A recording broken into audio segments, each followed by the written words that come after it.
Ninakusalimu kupitia jina la Bwana wetu Yesu Kristo mahali popote pale ulipo. Ninakupenda. Mungu akubariki. Ninakutakia heri ya mwaka 2026. Mwaka ambao kiujumlisha ni sawa na 10, au mwaka ambao kiugawanya na ukamilifu wa namba 7 ni sawa na 1.4, 1.4. Unapata huo mwaka. Nataka niseme na wewe kidogo popote pale ulipo, wewe ambaye unampenda Mungu na wewe ambaye hujui hata unachokifanya, wewe ambaye huna mtazamo wowote ama huna maono yoyote katika kile ambacho unakiishi. Napenda kukutia moyo kwamba huu mwaka ni mwaka wa divine order. Ni mwaka wa utaratibu wa Mungu. Ni mwaka ambao unapaswa kuishi na kutembea kwenye utaratibu wa Mungu. Kinyume na hapo, ni mwaka ambao utalaani, utalia siku zote. Maana Mungu ameweka taratibu zake, Mungu ameweka kusudi lake, Mungu ameweka amri zake, ameweka sheria zake. Hizo ndizo mwaka huu utapaswa kuzifuata. Katika namba hii 10 ambayo nimesema, ni mwaka wenye utaratibu wa kimungu, lakini ni mwaka uliobeba completeness, au tungesema utoshelevu. Lakini ni mwaka uliobeba kitu kinaitwa perfection ama ukamilifu. Lakini ni mwaka uliobeba human responsibility, yani imebeba kazi, majukumu, kusudi la mwanadamu kuwepo. Sikiliza, huu ni mwaka ambao umebeba kusudi la mwanadamu. Kwa nini mwanadamu upo? Kwa nini unaishi? Kwa nini unafanya hayo unaofanya? Lile kusudi limebebwa katika huu mwaka. Utakumbuka katika maandiko tunaona ya kuwa namba 10 imebeba amri 10 za Mungu. Lakini tunaona namba 10 imebeba vizazi 10, kutoka kile kizazi cha Adamu mpaka kizazi cha Nuhu ni vizazi 10 vilipita. Lakini kutoka kizazi cha Nuhu mpaka kile kizazi cha Ibrahim ni vizazi 10 vilipita. Lakini tunaona pia mapigo 10 ambao wa Misri yalikwenda kupigwa katika ile nchi ya Misri. Ile mapigo yalitokea katika ule uongozi kwa sababu tu Mungu alitaka kuwaokoa watu wake. Mungu alitaka kuponya watu wake walioko katika ile nafasi ya kwamba waachiliwe huru. Ndipo mapigo yakaambatana na ile nchi ili tu waachiliwe huru. Ni mwaka wa 2026. Watesi wako, adui zako wanakwenda kupigwa mbele yako. Nawe utakuwa unawaona kabisa wakipigwa mbele yako. Wale waliokusemea mabaya, waliokukatia tamaa, waliosema hutafika, waliosema huwezi, Mungu anakwenda kufanya mbele yako. Utaona kwa macho yako. Ni mwaka ambao mapigo 10 yatashuka ili tu watu wa Mungu wawe salama, ili tu watu wa Mungu wawe vizuri. Sikiliza, inawezekana katika mwaka wa 2025 umepitishwa maeneo mengine, umepitishwa katika mazingira magumu, lakini Mungu anakwenda kufanya kitu cha ajabu katika mwaka 2026. Mungu anakwenda kukutokea, Mungu anakwenda kukuokoa, Mungu anakwenda kukuponya, Mungu anakwenda kukuinua. Yako mazingira ambayo hujayapitia katika mwaka wa 2025, uliomba Mungu afanye, lakini haukuona matokeo, haukuona majawabu, hukuona majawabu. Bwana analo jibu la kufanya katika mwaka wa 2026, maana ni mwaka wa ukamilifu. Ni mwaka ambao utabeba utakatifu.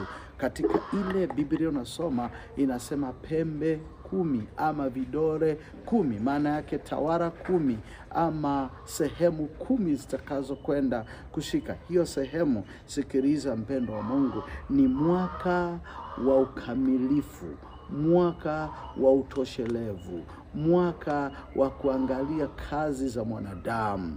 Ndipo tutakapopimwa na matendo yetu, tutakapopimwa na kazi zetu. Kipi tulifanya katika uongozi wetu?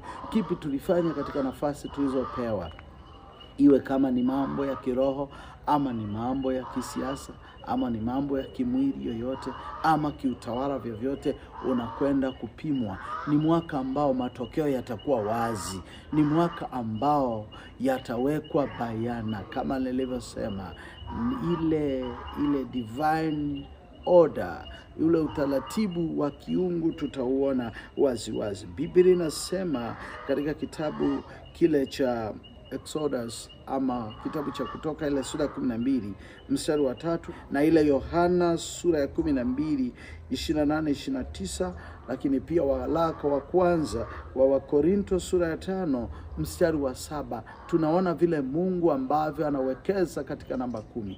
Namba 10 ni namba muhimu sana kibibilia, maana imebeba amri 10 za Mungu, imebeba utakatifu wa mwanadamu yeyote. Katika zile amri 10, ukiziishi katika amri 10, umebeba utakatifu wako ukiwa kwenye hii dunia. Tunasema katika maandiko, kama nilivyosema, ya kuwa ziko pembe ama vidole 10, uko utawala ama uongozi ama nafasi ambao Mungu anakwenda kufanya. Kwa kutakuwa na uchipuzi, watu watachipuka wapya.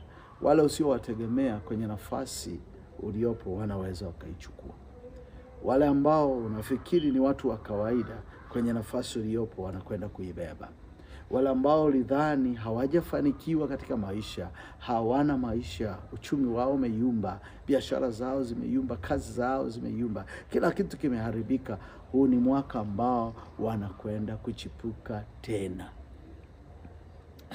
Wale ambao hata kwenye siasa unaona kama wametulia, huu mwaka watakwenda kuchipuka tena.